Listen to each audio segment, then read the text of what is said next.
Hi friends. तो आज हम लोग डिटेल डिस्कशन करने वाले हैं डॉलर इंडेक्स का।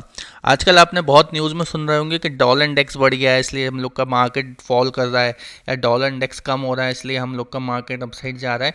तो ये डॉलर इंडेक्स आखिर होता क्या है और ये हम लोग के मार्केट को कैसे इम्पैक्ट करता है।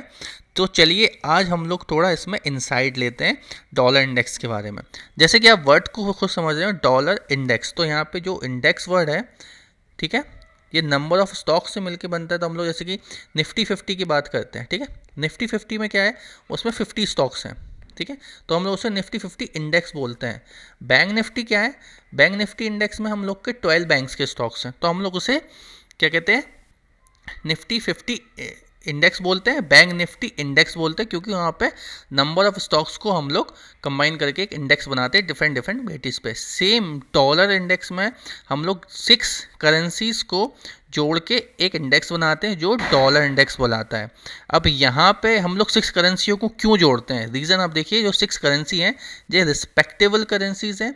यहाँ पे अमेरिका का ट्रेड इससे ज़्यादा होता है, तो ये एक पूरा ग्लोबल इकनॉमी का हम लोग को ओवरव्यू बताता है कि ग्लोबल इकनॉमी के कंपैरेटिवली जो हमारा डॉलर है वो एप्रिशिएट हुआ है या डेप्रिशिएट हुआ है। अगर वो एप्रिशिएट हो रहा है 100 से ज़्यादा तो वहाँ पे डॉलर स्ट्रेंथ है। डॉलर जब एप्रिशिएट होगा 100 से ज़्यादा, एक बेंचमार्क बना था 1973 में कि अगर जब भी डॉलर इंडेक्स 100 से ऊपर होगा तो डॉलर की बाइंग कैपेसिटी बढ़ेगी या dollar global economy comparatively stronger होगा, और वो अगर 100 से नीचे होगा तो यहाँ पे डॉलर की बाइंग कैपेसिटी कम होगी। ठीक है, ये नॉर्मल एक उनने अजम्पशंस यहाँ पे रखे थे।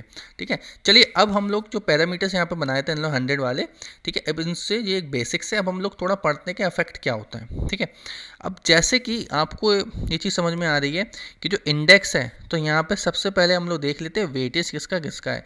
यूरोप करेंसी का यहाँ पे कितना है 57.6, जापानीज येन का कितना है 13.6, ठीक है, ब्रिटिश पाउंड का कितना है 11.9, कैनेडियन डॉलर का कितना है 9.1, स्विस का कितना है 4.2, एंड यहाँ पे हमारा स्विस जो फ्रांस का है इसका कितना है 3.6। ठीक है, तो ये डिफरेंट जो 6 कंट्रीज़ की जो यहाँ पे करेंसीज हैं इनको कंबाइन करके डॉलर इंडेक्स बनाया। अगर यहाँ डॉलर अप्रिशिएट कर रहा है इनके कंपैरेटिवली तो हमें समझ में आएगा कि ग्लोबल इकोनॉमी के कंपैरेटिवली यहाँ पे डॉलर ज़्यादा स्ट्रॉन्ग है। ठीक है, अब हमें ये चीज़ समझ में आ गई। ठीक है, दूसरी चीज़ अब हम लोग बहुत इंपॉर्टेंट यहाँ पे एक चीज़ समझेंगे कि इससे फ़र्क क्या पड़ता है। मैं आपको एक चीज़ बता रहा हूँ, ठीक है, यहाँ से ध्यान से सुनिए।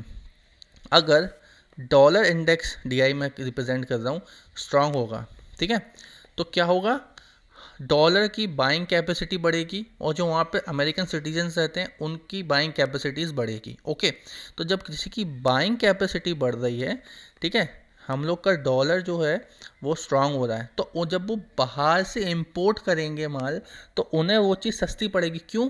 क्योंकि जो दूसरी इकनॉमी है, जो वहाँ की करेंसी है, वहाँ के कंपैरेटिवली डॉलर स्ट्रांग है, तो वहाँ से जब वो माल एक्सपोर्ट इंपोर्ट करेंगे या तो ठीक है, तो उनको वहाँ पे सस्ता पड़ेगा। अब वो चीज़ यहाँ पहले जो चीज़ 100 की थी, अब वो का उनको 90 की मिले, 80 की मिले, तो उन्हें वो सस्ती मिल रही है क्योंकि डॉलर यहाँ 110 चल रहा है अभी डॉलर इंडेक्स। ठीक है, तो आपको ये चीज़ हमें सस्ती मिल रही है और लॉन्ग टर्म में ये उनको अफेक्ट करेगा, वो भी हम लोग देखेंगे कैसे अमेरिकन को अफेक्ट कर रहा है। ठीक है, तो जैसे अगर इम्पोर्ट बढ़ेगा, ठीक है, अब यहाँ को नोटिस कर रही है, अगर इम्पोर्ट बढ़ेगा, ठीक है, तो क्या होगा, ये शॉर्ट टर्म में जस्ट लाइक अ एल्कोहलिज्म, जब लोग अल्कोहल कंज्यूम करते हैं तो उनको शॉर्ट टर्म में तो उन्हें लगता है अच्छा लगता है कि हाँ, बट लॉन्ग टर्म में वो उनकी ऑर्गन डैमेज करता है। जस्ट एन एग्जाम यहाँ पे जो हम लोग का डॉलर इंडेक्स है, शॉर्ट टर्म में तो अच्छा लगेगा बट लॉन्ग टर्म में ये इम्पेक्ट करे कैसे, जब इम्पोर्ट बढ़ेगा तो वहाँ पे एक्सपोर्ट कम हो जाएगा। ठीक है, और एक्सपोर्ट कम होगा क्योंकि अब ये देखिए डॉलर ऑलरेडी 110 है। अब जो चीज़ इंडिया में हम लोग को पड़ रही थी पहले 90 की, अब वो हम लोग को पड़ेगी 105 की, 108 की, तो मैं क्यों भैया बाहर की चीज़ ज़्यादा कंज्यूम करूँगा। सीधी बात, अगर मेरे को यहाँ सस्ती मिल रही तो मैं यहाँ की चीज़ लूँगा अपने खुद की, ठीक है। और वो लोग इंपोर्ट बढ़ाएंगे, क्यों? क्योंकि उनके यहाँ जो डॉलर जो बाइंग कैपेसिटी है वो बढ़ रही है, ठीक है। बाइंग कैपेसिटी बढ़ रही है तो वहाँ पे डॉलर उन लोग का स्ट्रांग है, तो वो खुद की चीज़ कम परचेस करेंगे, कंपेरेटिवली वो बाहर से इंपोर्ट ज़्यादा करेंगे। जब वो बाहर से इंपोर्ट ज़्यादा करेंगे, उनकी खुद की जो इंटरनल डिमांड जब कम हो जाएगी यहाँ पे सप्लाई, तो वो लोग क्या करेंगे, यहाँ पे मैन्युफैक्चरिंग कम होगी। जब मैन्युफैक्चरिंग कम होगी तो यहाँ पे रिसेशन या अनएम्प्लॉयमेंट बढ़ेगा। जब यहाँ पे अनएम्प्लॉयमेंट बढ़ेगा तो ये हम लोग को क्या ले जाएगा, ये हम लोग को रिसेशन की साइड ले जाएगा यूएस में।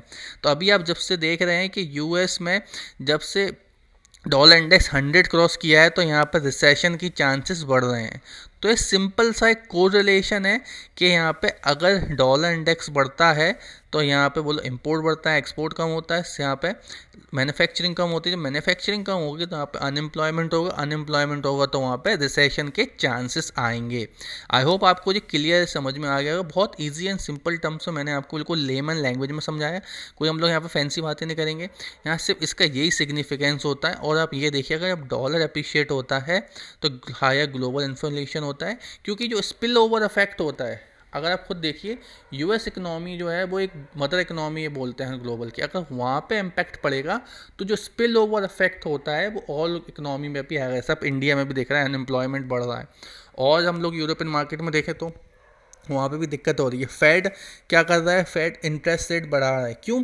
अब ये सोचिए, फेड इंटरेस्ट रेट बढ़ाएगा, ठीक है, तो यहाँ इंडियन इम्पैक्ट कैसे करेगा? अगर इंटरेस्ट रेट बढ़ेगा तो जो डॉलर जो उनका अप्रिशिएट हुआ है, और जो अब एफआईआई जो रहते हैं ना, एफआईआई जो वो इंडिया में जो इक्विटी में इन्वेस्ट करते हैं, जब वो यहाँ से पैसा निकालेंगे तो उन्हें वो चीज़ अब महंगी पड़ेगी। क्यों? क्योंकि उनने पहले रुपीज़ में यहाँ पे इन्वेस्ट किया है। अब जब वो यहाँ पे लेंगे तो पहले मान लीजिए हम लोग का रुपीज़ जब उन्होंने इन्वेस्ट किया तो 43 चल रहा था कंपेरेटिवली डॉलर, आज 81 समथिंग चल रहा है। जस्ट हम लोग अजम्पशन लेके चल रहे हैं, तो उन्हें इतना लॉस तो हो रहा है। जब वो वापस लेके जाएंगे, जब वो अपना विड्रॉल करेंगे तो पैसा तो वो पहले यहाँ इंडियन रुपीज़ में फिर वहाँ पे डॉलर में होगा, तो वहाँ पे इनको लॉस होगा। तो आप ये चीज़ समझ रहे हैं, अगर रुपीज़ यहाँ पे गिरेगा तो उनको ज़्यादा लॉस होगा। जब उनको ज़्यादा लॉस होगा तो भैया वो लोग अपना तभी धीरे धीरे इक्विटी में यहाँ पे वो अपनी सेलिंग स्टार्ट कर रहे हैं, अपना पोर्टफोलियो वो लोग यहाँ पे स्लोली यहाँ से सेल कर रहे हैं। तो ये चीज़ आपको समझ में आ रही है।